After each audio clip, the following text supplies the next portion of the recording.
E keni propozuar apo jo ju zvogëlimin e butrintit? E keni propozuar apo jo?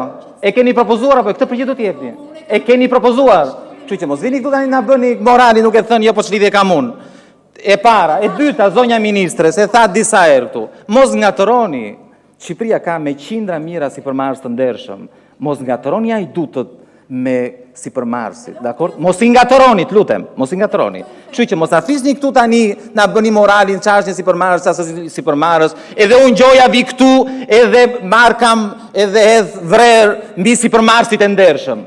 Se unë, kë bëra, ju nga e dini, lutem, nga e dini, pa më thoni pak, ju e njini, ju dilni garant për Alpstarin, më thuaj, apo dilni garant për kushërinë e Gjiknurit, më thuaj, ju për çfarë dilni garant, që thoni e bëra unë, si e bëra unë. Dëgjoj, unë jam, qa provash do më shumë, e zonjë, qa provash do më shumë, e zonjë, qa provash do ti më shumë, qa prova do ti më shumë, kjo është zyra e Andit SHPK. Mund të shikosh të lutem se kush e ka përdorur në 10 e fundit, në 2017-ën? E ka përdorur Partia Socialiste, ishte zyra elektorale Partia Socialiste, edhe është adresa e Andi SHPK, e cila është shpallur investitor strategjik, bashkë me një nga përfituesit më të mëdhenj të buxhetit të shtetit. E kuptoni këtë gjë apo jo? Parat që vidhni, janë parat e qytetarëve, e kuptoni apo jo? Edhe nuk mund t'i vidhni me kushurinë tuaj. Ky është thelbi, zonjë. Ky është thelbi. E mos vini këtu tani të më thoni që ku janë provat? Çfarë prova doni më shumë ju? Emër mbi emër, Andi Gjiknuri, kushurimi ministrit. Çfarë dreshin më shumë ti? Ashtu si me Dora Albania. Mori 2 milion e gjysëm, 2.400.000 euro nga OST-ja edhe ai duti i çoi prap. Ja çoi ai duti Rojes. I çoi prap. Çfarë doni më shumë ju se kaq? E keni parë incenatorin apo jo? Po aty s'ka prova? Nuk ka prova se si po vidhen me qindra miliona euro, nuk ka prova. Bëuni serios, se nuk keni, bëuni serios, shiko. Ne jemi në një nga vendet më të korruptuara në Europë, dhe ne këtë e dim, nuk është se, sikur nuk e dim, ne e dim shumë mirë të gjë. Dakor? Këtu, më falë, jo, unë nuk jam me tu se prokuror, unë nuk qoj në burë njëri, unë nuk qoj, po mua më takon... Mbaroj koha, ju lutem mbaroj koha, zoti Shehaj. Replik. Jo, në fakt kryetare nuk e faj se ky zotria, që unë do t'a quaj një idiot i dobishëm, ky më mirë kërkonte mua llogari se thret ministrën 1 orë për një çështje që s'ka lidhje me të. E para një për pjesën legale, ajo ta sqaroj mirë se unë s'jam këtu të bëj shpjegimet që bëri ministra, se i bën më mirë se unë, edhe në fundit ajo ka gjithë autoritetin edhe njohuritë e nevojshme për ta shpjeguar atë. Së dyti, ti zotri ke një hall tjetër, tash ta mësojnë dhe tjerët.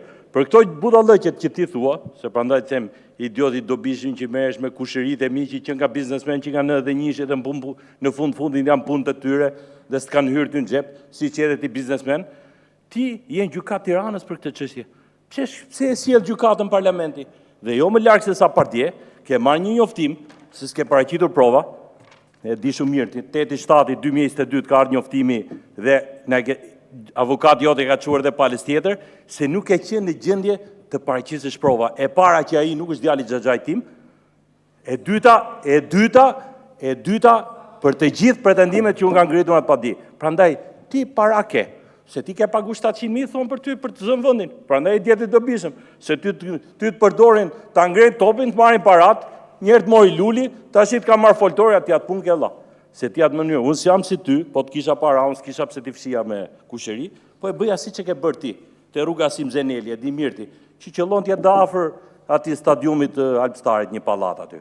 Po dhe ti që je biznesmen i lishëm në thonjza, nuk ke guximin të investosh për investor në përmjet tjerëve.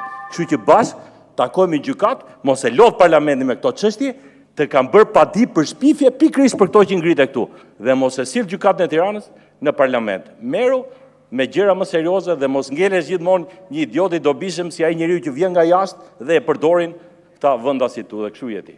Të kanë gjetur me para dhe të përdorin. Faleminderit, tu mbyllet. Jo, nuk ka replik mbi replik.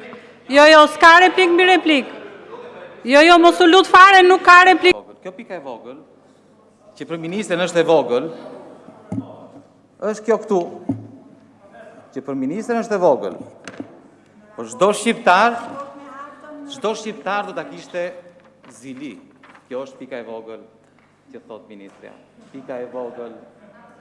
Kjo është pika e vogël dhe ministre? Kjo është pika e vogël. Kjo pika e vogël tu do jetë një investim për 28 milion euro, kjo pika e vogël tu. Tani, lind pyetja dhe nisëm natë edhe këtë. Ju, kur morët vendimin që do ta zvogëlonit parkun deri tek pika e vogël, se nuk e vendosët këtu apo këtu kufirin?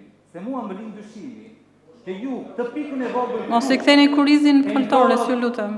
Se flisni për këtu, zonja ministre. Ju e nxorët sepse ishte e kushurimeve të ministrit. Unë këtë dyshim kam. Edhe mendoj se këtë dyshim e kanë gjithë shqiptarët, se kjo pika e vogël këtu është fiks të kufiri që ju keni vendosur. Kjo ky është dyshimi, zonja ministre, por ju është e vogël, po për shqiptarët e përsisë dhe njerë. E dyta, argumenti i dytë që përdorët, betonizimi. Zonja ministre, ku është betonizimi këtu, zonja ministre, të kjo pikë e vogël? Na thoni, ku është? E shikon njëri betonizimin këtu? Që është arsyeja kryesore pse thot ministre që atë pikën e vogël e hoqën nga parku kombëtar?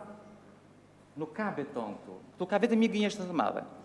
Gënjeshtra e ministres për të mbrojtur sekretarin e përgjithshëm të Partisë Socialiste. Kjo është. Sepse kjo qeveri me çdo vendim, edhe me pikat e vogla dhe me pikat e mëdhaja, ka vetëm një qëllim, të pasurohen, sepse janë njerëz që nuk ishin asgjë para se të futeshin politik. Nuk ishin asgjë nga ministra që iku, tek ish ministri, sekretari i përgjithshëm, kryeministri, nuk ishin asgjë para se të bëheshin pronar të pikave të vogla të Shqipërisë. Kjo është e vërteta, zonja ministre. Dakor? Tani, kalojmë tek roli juaj, se si ju vut në shërbim të makinerisë për të përfituar, për pasuruar edhe ministrin. Ju, zonja ministre, keni marrë një vendim, kur keni marrë vendimin për të shpallur investor strategjik në dhjetor të vitit kaluar, keni ngarkuar agjencinë e zonave të mbrojtura, që të verifikojë nëse ajo pika e vogël është brenda parkut apo është jashtë parkut, apo nëse është pjesërisht brenda parkut. Dakor?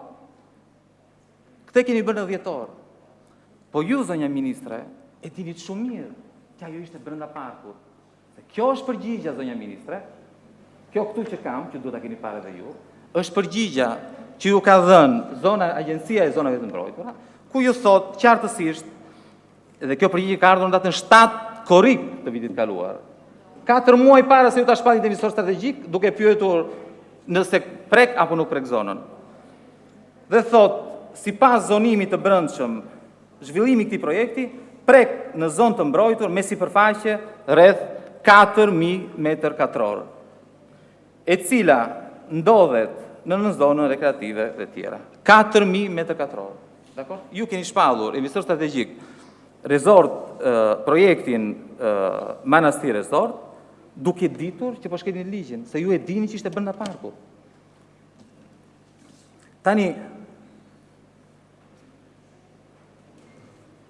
cila është arsyeja pse keni shkelur ligjin? Është shumë e thjeshtë. Është shumë e thjeshtë. Se kur vjen puna për pasuruar veten, ligji nuk respektohet, nuk vlen dhe shumë ta ndryshohet sipas nevojës. Në fakt ju disa muaj pasi e shpallët investor strategjik, zvogëluat, vendosët Edi Rama mori vendimin me VKM, zvogëloi hapësirën e parkut të Butrintit. Tani,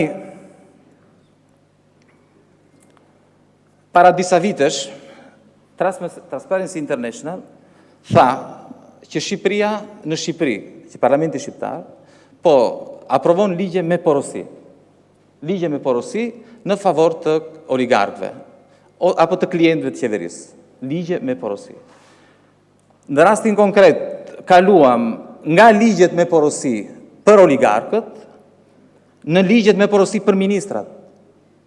VKM-ja e parë që bëri kunatën e zonjës Gjaçka, investitore strategjike, VKM-ja tjetër dhe vendimi i qeverisë e shpall njëri investitor strategjik, pastaj i heq pronën edhe nga zona e mbrojtur. Praktikisht kaluam nga ligjet me porosi për ortakët, se kështu i kemi quajtur oligarkët ortak, tek ligjet me porosi për ministrat. Në fakt, evolucioni ka qenë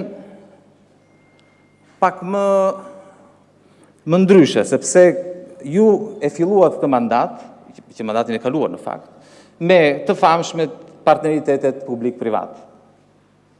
Dhe për ato partneritetet publik-privat, ju keni dhënë koncesione pa fund prej 100 milion euro me kosto maramëndse, janë fituar me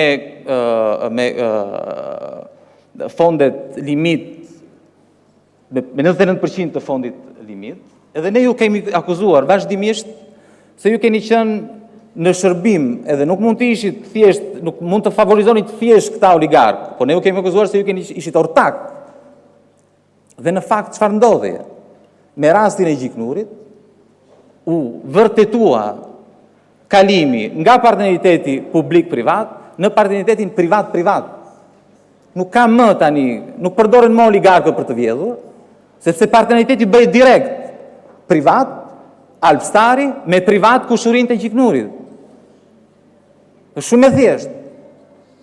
Është jashtëzakonisht shumë e thjeshtë. Tani unë nuk e di nëse mua më duket e çuditshme kjo gjë, vetëm mua më duket e çuditshme se si ish ministri i infrastrukturës, kur është ministër i jep kompanisë Alpstar miliona euro nga buxheti i shtetit dhe pastaj bën ortak kushurinë të vet po me Alpstarin, të cilit i ka dhënë 100 miliona euro, vetëm mua më duket e çuditshme kjo gjë?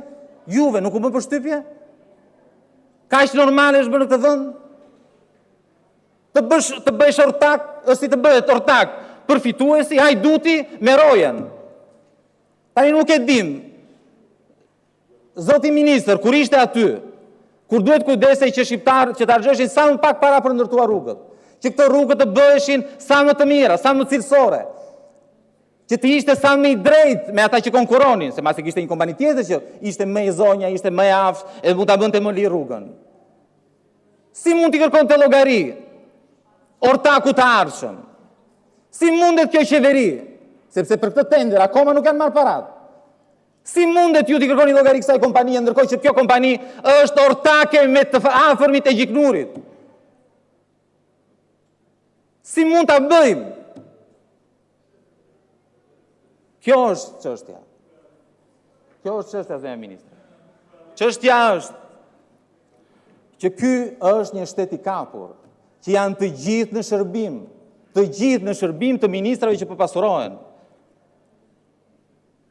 Kuptohet me lejen e Ramës, sepse Rama di gjithçka.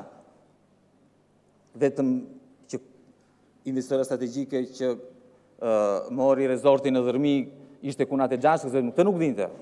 Nuk dinte që rezortin Manastir Rezort e ka marrë Kushuriri i Gjiknurit, vetëm këtë nuk di. Gjithë atjerat i di.